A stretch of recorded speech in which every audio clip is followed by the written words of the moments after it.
前几日我们在松果山已盘桓数日，山中咸阳与铜渠令人游难忘怀。沿着山脉往西60里，忽见太华山拔地而起，山体雄浑壮阔，四壁如刀削斧凿，直贯云霄。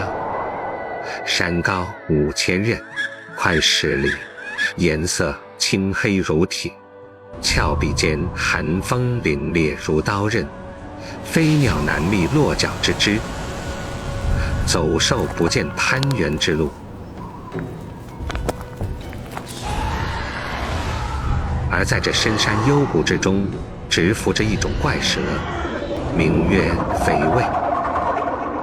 其状如蛇，而6足4翼，所过之处草木枯焦，河川断流，恰似旱魃将士。传闻上古大禹治水时，曾以息壤镇其穴，方保人间风调雨顺。此山虽鸟兽绝迹，却流传着石钟如酒的传说。山阴处有深不可测的溶洞，洞顶钟乳石历经1000年才滴下一滴精液，积聚在石池中，其味甘如蜜，饮后百日不饥，且夜能视物。可惜洞口常年被肥卫盘踞，至今无人能深入探取。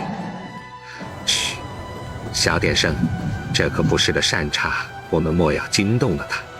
走吧，我们奔赴西边80里之外的小华山，那儿可比这儿有趣多了。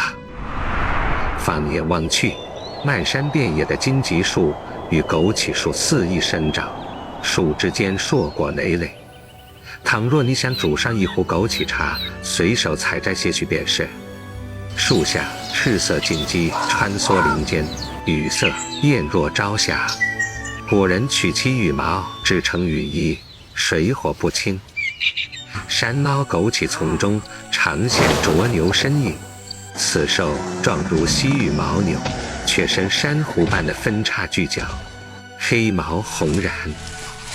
小心点，此兽性烈如火，但凡看见红艳艳的枸杞，便会狂性大发，横冲直撞。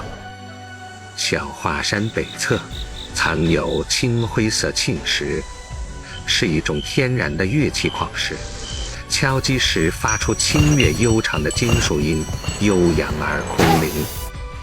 南侧则孕育着大量屠夫玉，温润是月华流转，引得诸国玉匠不辞辛劳，纷至沓来。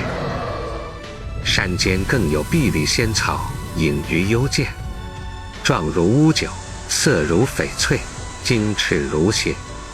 传言此草能有效舒缓心疼之疾，你们大可采摘一些，以备不时之需。